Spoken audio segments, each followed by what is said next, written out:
Sí sí se escucha bien, ¿verdad, doctora? Sí, perfecto, Kim. Ok, perfecto.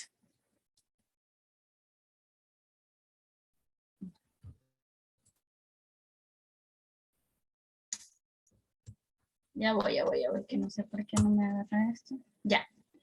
Muy bien, entonces para continuar con el ciclo de estrabismo, el día de hoy vamos a hablar de los patrones alfabéticos. Los patrones alfabéticos no son más que cambios en la desviación horizontal cuando el paciente mira hacia arriba y hacia abajo. Los más frecuentes suelen ser los patrones en A y en B. Sin embargo, también existen algunas variaciones que son menos comunes, que incluyen la Y, X y lambda. Vamos a hablar de la etiología. En cuanto a la etiología, existen dos grandes causas que son las principales, que tenemos la disfunción de los músculos oblicuos y las anormalidades en el sistema de poleas. Además, también encontramos torsión ocular y músculos rectos horizontales restringidos, pero estos tienen menos importancia. Para recordar un poco antes de avanzar, vamos a recordar que el músculo oblicuo superior y el músculo oblicuo inferior tienen unas funciones específicas. Entonces, el músculo oblicuo superior realiza lo que es la intorsión, la depresión y la abducción. Y el músculo oblicuo inferior realiza la extorsión, elevación y abducción. Ambos son abductores. Continuando con la etiología, tenemos la disfunción de los músculos oblicuos, el primero que vamos a hablar, y en este se puede producir una hiperfunción o una hipofunción.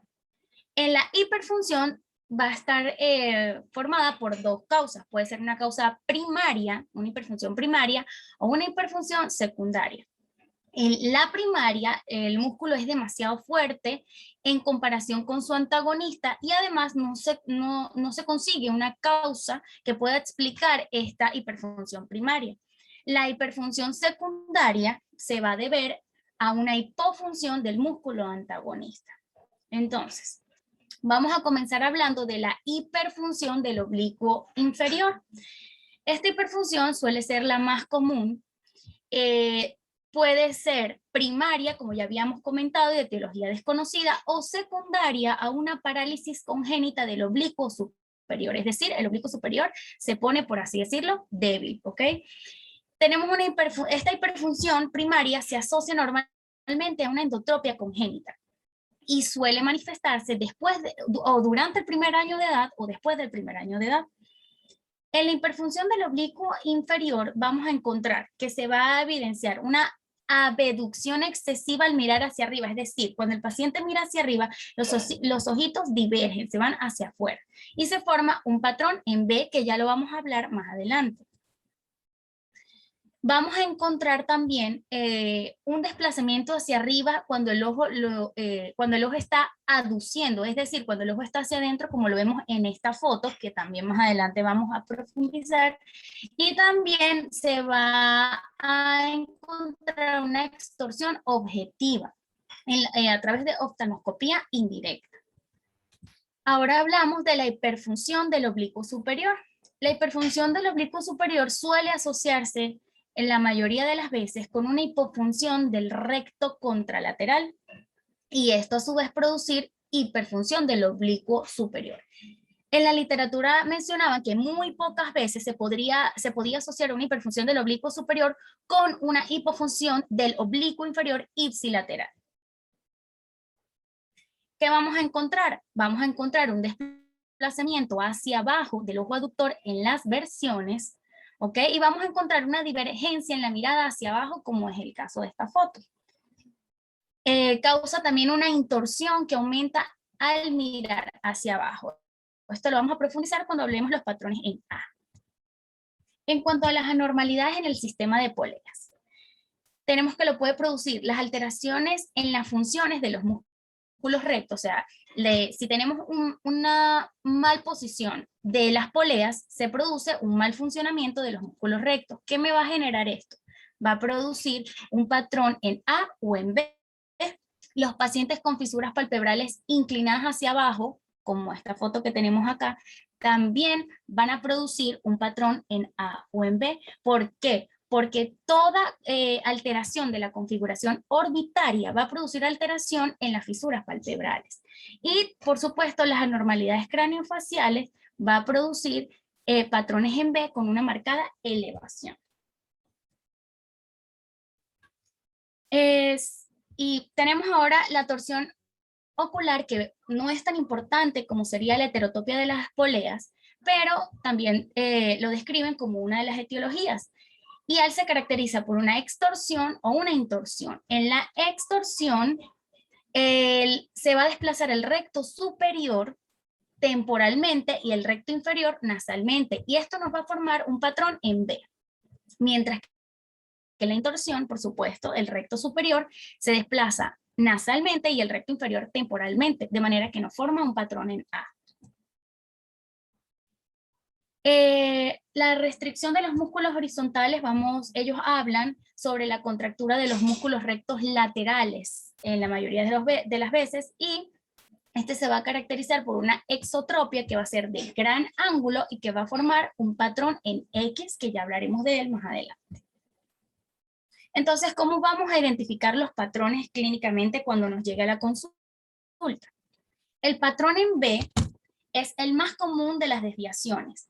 Se va a caracterizar por una desviación horizontal que es más divergente en la mirada hacia arriba. Es decir, el paciente está en PPM, en ortotropia, y cuando mira hacia arriba, ¿ok?, el ojo diverge.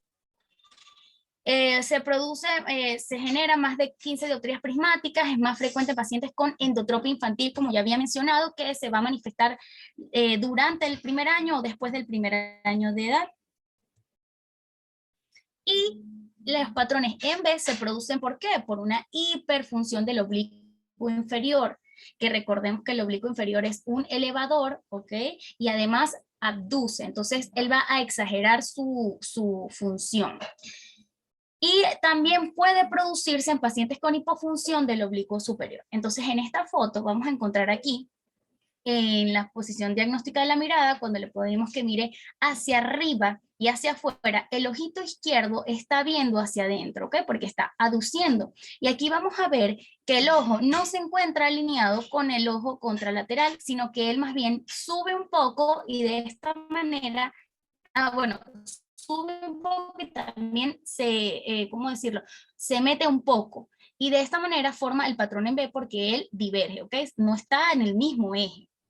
Además, también encontramos que en la hipofunción del oblicuo superior, cuando el paciente mira hacia abajo, cuando el paciente mira hacia abajo, se va a encontrar una convergencia, como en el caso del ojo derecho. En cuanto a los patrones en A, se va a producir una divergencia que aumenta al mirar hacia abajo. Se produce, en cuanto a más de 10 dioptrías prismáticas, y es más frecuente en pacientes con exotropia. ¿Por qué se produce? Porque se genera una hiperfunción del oblicuo superior, como habíamos mencionado, o una hipofunción del oblicuo inferior.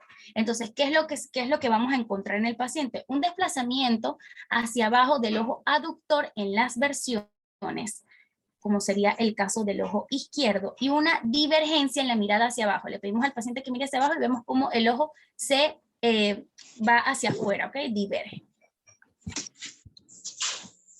En cuanto a los patrones en Y, que son menos comunes, este patrón se caracteriza porque en PPM se va a encontrar en ortotropia. En la mirada hacia abajo también va a estar en ortotropia, pero cuando mira hacia arriba va a diverger. Se dice que se debe a una hiperfunción del oblicuo inferior, o también hay autores que hablan sobre una inervación anómala de los músculos rectos laterales, pero eso todavía está en discusión, así que se asocia más a una hiperfunción del oblicuo inferior. El patrón en X es una divergencia que aumenta tanto al mirar hacia arriba como al mirar hacia abajo. Y se cree que se debe a una contracción prolongada del músculo recto lateral, y es más frecuente en pacientes, por supuesto, con exotropias. El patrón lambda es un subtipo del patrón A, y él es muy parecido, yo lo asocio un poco con el patrón en Y. ¿Por qué? Porque en la mirada en ortotropia, en ppm, en ppm, él va a estar en ortotropia, ¿ok? Al mirar hacia arriba, él también va a estar en ortotropia, pero cuando mira hacia abajo, diverge. Y esto se debe a una hiperfunción de los músculos oblicuos superiores. Entonces, ¿cuál es el manejo? El manejo de estos pacientes es quirúrgico. Aquí no se van a mandar lentes, ni se van a parchar, son pacientes que deben ser intervenidos quirúrgicamente. Pero primero que nada, ¿qué es lo que uno tiene que hacer? Primero pensar si es una hiperfunción de oblicuos, o si es una hipofunción, o si es una función de los músculos oblicuos que está normal, y ahí pensamos entonces que sería por ectopia de las poleas. Entonces, si la función de los músculos oblicuos está normal, se puede tratar mediante desplazamientos de los rectos horizontales, en donde vamos a cambiar el vector de la fuerza, colocando los músculos o más arriba o más abajo. ¿Cómo es eso? Los rectos mediales suelen ser desplazados hacia el vértice de las letras. Entonces aquí tenemos el recto medial y se desplazaría hacia la punta, ¿ok? Y los rectos laterales se desplazarían hacia la parte abierta de las letras, o sea, hasta acá abajo, como hacia la base. Entonces, por ejemplo, si tenemos un patrón en B, los rectos mediales se colocarían hacia abajo, como en esta imagen, y por lo tanto, si el paciente mira hacia arriba, se va a tensar el músculo, y cuando mira hacia abajo, se va a debilitar o aflojar. Mientras que en un patrón en A se coloca hacia la parte de arriba, y al mirar hacia arriba se va a aflojar, y cuando mira hacia abajo se va a tensar el músculo. En los patrones en B se realiza un debilitamiento del músculo oblicuo inferior, que esto va a producir una disminución de la tensión y además cambia el vector de la función mecánica. ¿Cómo se realiza esto? Se hace una recesión, es decir, se hace un desplazamiento hacia adelante del músculo y disminuye la tensión muscular. Ellos hablan de que el músculo se mueve hacia el borde más anterior del recto lateral, y de esta manera le producen el debilitamiento. Al estar más adelante del ecuador, el oblicuo inferior pasa de ser un músculo elevador a ser un músculo depresor. Y en cuanto al patrón en A, también se realiza un debilitamiento del músculo oblicuo superior, realizando o recesión del tendón oblicuo superior, o decían también que se hacía una inserción de un espaciador para poder alargarlo, o se podía realizar una tenotomía en los 7 octavos posteriores de las inserciones musculares. Y bueno, eso fue todo. Espero que les haya gustado. Gracias.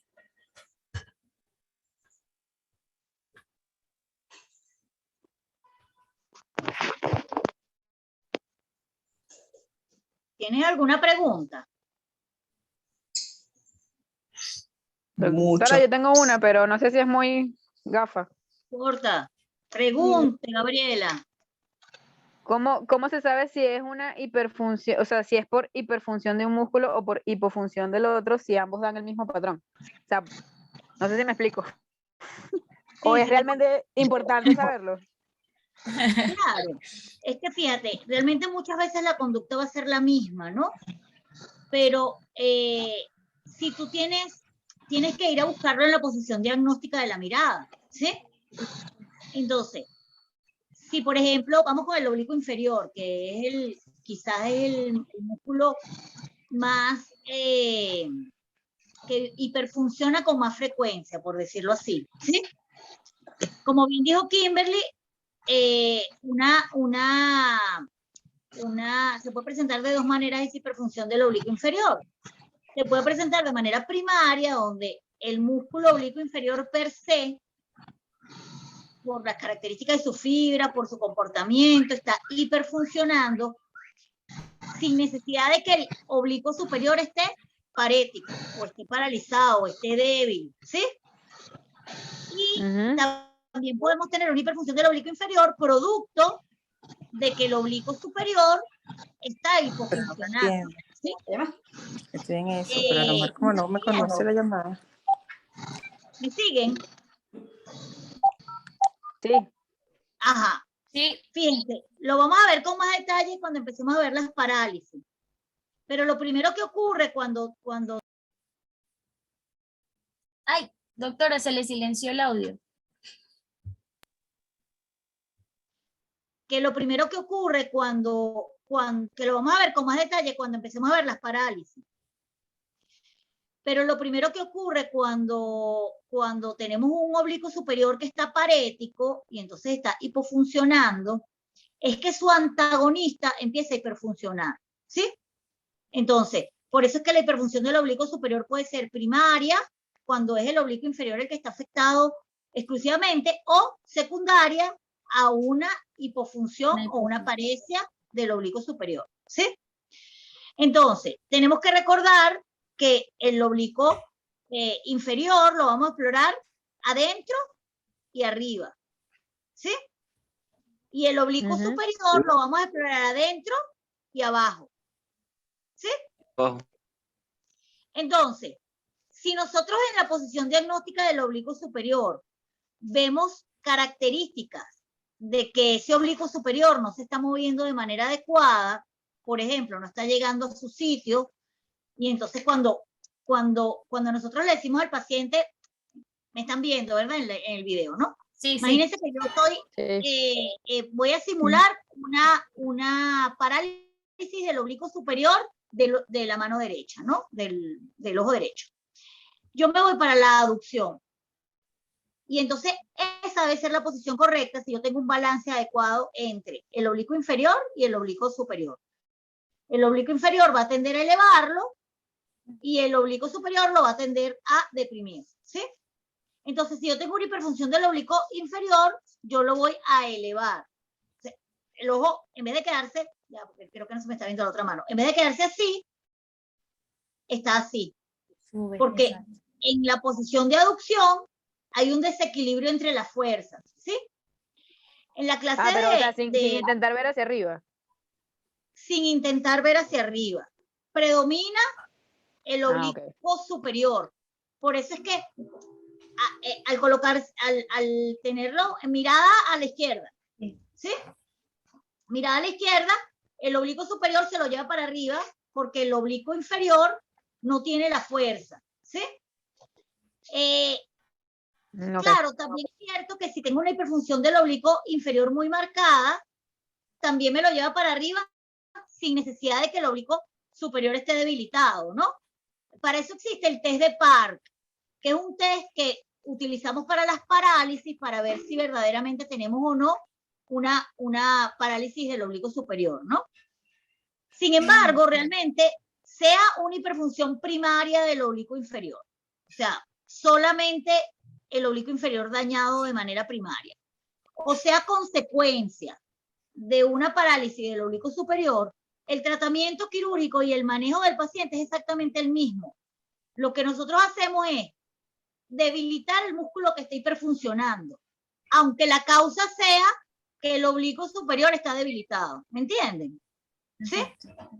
O sea, aunque sea una parálisis del oblicuo superior, yo el tratamiento quirúrgico que voy a instaurar, lo voy a instaurar en el oblicuo inferior que está hiperfuncionando. Bien sea porque hiperfunciona de manera primaria o bien sea porque hiperfunciona como consecuencia de una parálisis del oblicuo superior. ¿Ok? Y eso aplica para todos los casos. O sea, aplica al revés. Cuando tenemos, por ejemplo, un oblicuo superior hiperfuncionando porque tenemos un oblicuo inferior parético. Por ejemplo, si tenemos una parálisis del tercer nervio, pero solamente el componente, bueno, asociado completo. Tenemos una parálisis del tercer nervio, entonces ese oblicuo inferior está hipofuncionante, está parético. El antagonista, que es el oblicuo superior, va a empezar a hiperfuncionar. Y el tratamiento lo voy a hacer en el oblicuo superior que está hiperfuncionando. ¿Ok? Entonces, bien sea si es primaria o es secundaria, realmente desde el punto de vista clínico y de manejo terapéutico, es exactamente el mismo. Se trabaja en el músculo hiperfuncional. ¿Sí? ¿Entendido? Gabriela. Sí, doctora, gracias. ¿Alguien tiene otra pregunta? Entonces voy a preguntar yo. Mire, Doctora, ¿qué tan frecuente Es el X. es el patrón en X y porque yo veo que siempre en la consulta cuando llegamos a ver vemos el patrón en B, pero muy poco veo el A. Y el X pues no. El más frecuente de todos es el patrón en B. El patrón en X puede llegar a ser incluso más frecuente. No tengo las estadísticas, pues, pero podemos buscarlas. Pero el patrón en X, o sea, el patrón en A es el más infrecuente de todos, ¿no? Fíjense. Entonces, necesitamos, para entender esto de los patrones, necesitamos tener súper claro, como lo dijo Kimberly quizás en la primera diapositiva, cuáles son las funciones del oblicuo superior y cuáles son las funciones del oblicuo inferior. Porque si no tenemos claro eso, nos vamos a aprender de memoria la B, la A, la X, la lambda, eso va a ser un despelote. Entonces, ¿alguien son las funciones del oblicuo inferior? Ajá. Ajá. El oblicuo inferior hace. Ajá. ¿Se oye? Sí. ¿Cuál es su función primaria? La depresión. No, señor. Y después ¿Cuál es la función primaria del oblicuo? Torsión. Claro, es la torsional. ¿Sí? Ok. Es la función torsional. Ok. Primaria es la torsional.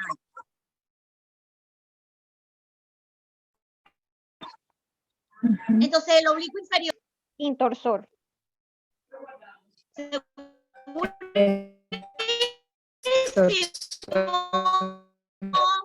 Sí. El Ahora oblicuo inferior es intorsor. Creo que no. Intorsor. Es extorsor. Extorsor. Acuérdense del dibujo. Está la bolita de ojo. Tengo por aquí abajo, esta es la nariz. Tengo por aquí abajo el oblicuo inferior. Y cuando él se contrae, la hora 12 se va para afuera. ¿Sí? Es un extorsor. ¿Cuáles son las funciones secundarias y terciarias? La elevación y secundaria y la abducción. Elevación. Y la terciaria, abducción. ¿Sí? Y en el caso del oblicuo superior, la primaria es la intorsión. La secundaria es la depresión. Y la terciaria también es la abducción. ¿Ok? Eso es importantísimo tenerlo claro. Entonces, si yo tengo una hiperfunción del oblicuo inferior, es verdad que está funcionando mucho más la extorsión, y Kimberly lo mencionó allí, cuando uno hace una oftalmoscopía indirecta, pues es capaz que la posición entre el disco óptico y la mácula está ligeramente inferior al nervio óptico, ¿verdad? Sí. Acuérdense que la mácula está temporal. Si es un extorsor, la mácula hace esto, ¿sí? Se va más abajo todavía, ¿ok? Porque el ojo está girando hacia afuera, hacia el lado otro, no lo vemos clínicamente, a menos de que estemos haciendo una fotografía de nervio óptico o estemos viendo, nos tenemos que valer de sus funciones secundarias y terciarias, ¿ok? Entonces, ¿dónde es la posición diagnóstica, Angie, para que te recuperes ese medio pifiado? Hacia adentro y hacia arriba, ¿verdad? Exactamente. Entonces, si la posición diagnóstica es hacia adentro y hacia arriba, yo tengo que llevar el ojo hacia adentro y hacia arriba para ver si ese oblicuo inferior hiperfunciona o no hiperfunciona, ¿ok? Entonces, es lo que le explicaba a Gabriela antes. Yo llevo el ojo hacia adentro y si está muy hiperfuncionante, exageradamente hiperfuncionante, el ojo se me va para arriba. O sea, no he llegado a la posición diagnóstica porque estoy apenas en aducción. Y ya el ojo eleva, porque está muy hiperfuncionante y entonces predomina su acción elevadora. ¿Ok? Y cuando el paciente llega, estoy aquí en aducción. Cuando me lo llevo para arriba, porque lo tengo que explorar arriba y adentro, acuérdense que estoy hablando de este ojo, entonces predomina su acción abductora y el ojo se va hacia afuera. ¿Ok? Sí. ¿Entendieron? Sí. Entonces, Sí. aquí, ponme la imagen del patrón en B, donde están las posiciones diagnósticas. Esta. Ya va, porque no está. Esa misma. Ujú.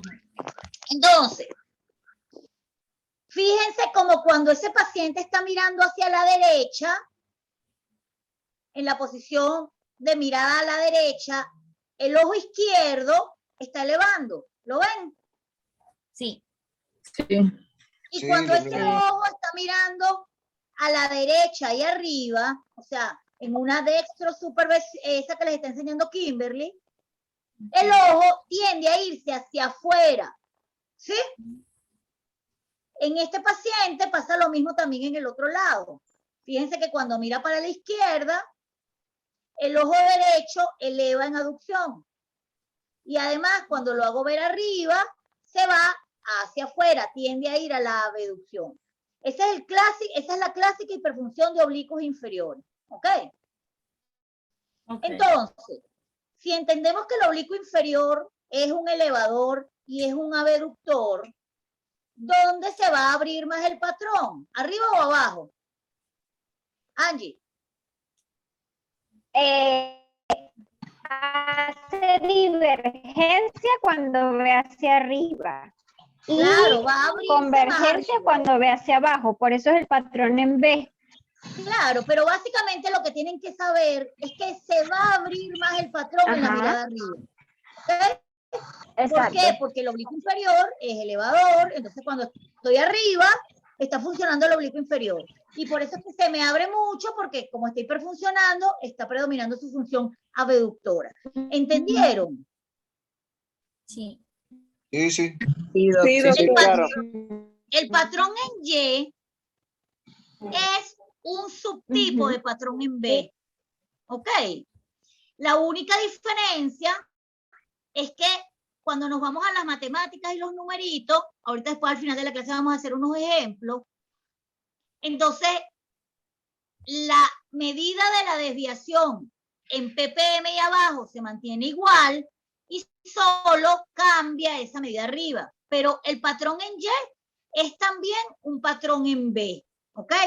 ¿Por qué? Porque cuando miras arriba, abre, ¿ok?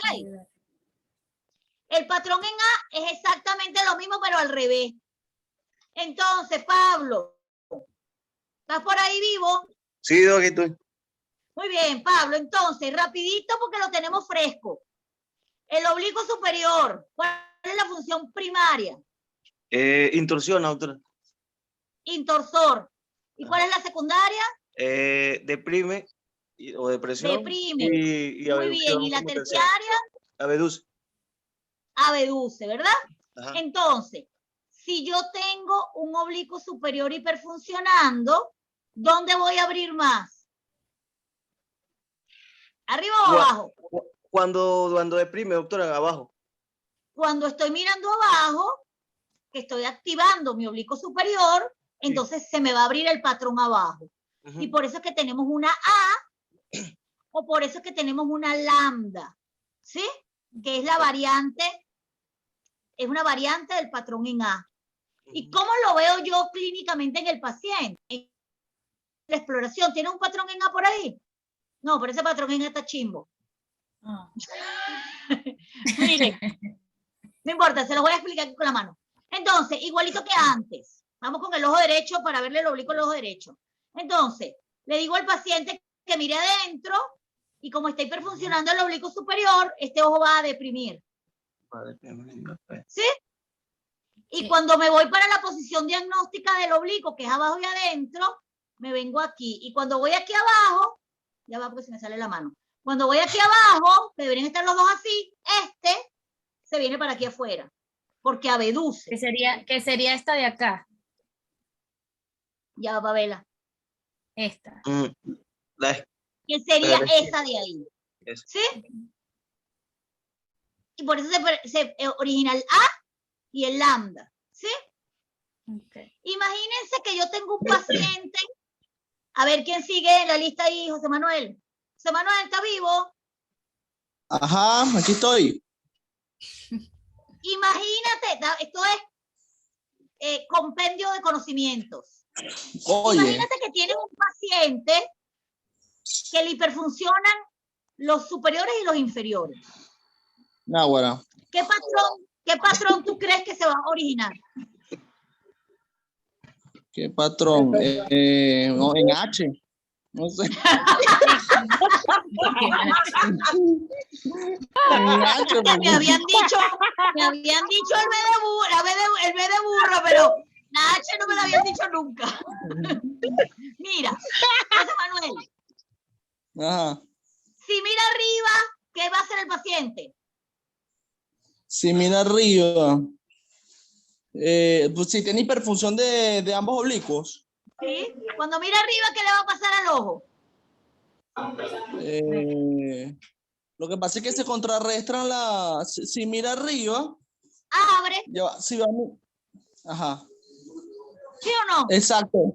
Y cuando Sí, mira sí, abajo, pero como los dos están. abre. Claro, porque los dos están. ¿Y qué letra ya. se te parece? ¿Viste? Mira, arriba La X. y abajo una X. Claro, ¿Sí? claro. Sí, sí. La causa más frecuente de patrón en X es hiperfunción de los 4 oblicuos. Cuando está mirando arriba, predomina el oblicuo inferior porque está elevando y si está funcionando se lo lleva afuera. Y cuando mira abajo, No, perfecto. está deprimiendo, o sea, está predominando el oblicuo superior y abre también abajo. Y dibuja una X. Perfecto. Claro.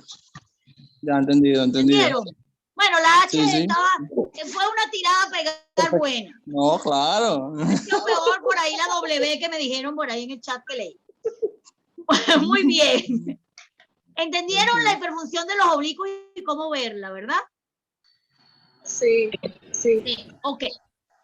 Algo que Kimberly no les dijo es que fíjense, las hiperfunciones, los patrones alfabéticos los podemos ver asociados o no asociados a un estrabismo horizontal. ¿Ok? O sea, nosotros podemos tener endotropias con B, endotropias con A, exotropias con B, exotropias con A, o podemos tener pacientes en orto que tienen B o pacientes en orto que tienen A. ¿Sí? Entonces, esto es pregunta para niños grandes. Yoxemir, ¿estás por ahí o se te cayó el internet? Aquí estoy. Ajá. Entonces, dime en numeritos de dioptrías, invéntate un caso con una endotropia en B. ¿Cuánto miden en ppm? Una endo en forma de B. Ajá. Okay. ¿Cuántas dioptrías le pones a orto? 10. 10. Muy bien. Entonces, en ppm, endotropia de 10 dioptrías. Muy bien. Si dibujo una B, ¿arriba cuánto tiene? Arriba debería tener mayor de 15, 20, 30 dioptrías. 30 dices tú. 30. Ajá. ¿Y abajo cuánto vas a decirme que tiene? Menos, doctor, como 4 o 5. Debería tener menos que en orto. 4 dices tú. 4. Ok. Si yo te digo que eso, bueno, esa letra no me la conozco en el alfabeto, pero eso pinta más que es una A y no una B. ¿Quién me dice por qué? Porque A ver, ayúdala. Porque si tiene Si tiene más dioptrías arriba, ella no está abriendo, está cerrando, ¿no? Exacto. Exactamente. Por Fíjense, eso nos en una pasa- endotropia, Claro. si en ppm tiene 10 y yo quiero que Ajá. arriba abra, Tengo que meterle menos dioptrías. tiene que tener menos dioptrías de endotropia, ¿verdad? Entonces debería ser Exacto. arriba, por ejemplo, arriba orto, Exacto. Ujú. ppm 10 y abajo Y abajo 4. menos, Y abajo poquitico, 20. ajá. Exacto. No, para ver, Y ahí no, sí- mentira. Y abajo, no, Está porque bien, 20. 20, Está bien. ¿Qué? Ah, no, mentira, tiene que ser más de 15, ¿no? Tienen que ser más de 15. Porque Claro, vamos a porque ponerle- tiene que meterme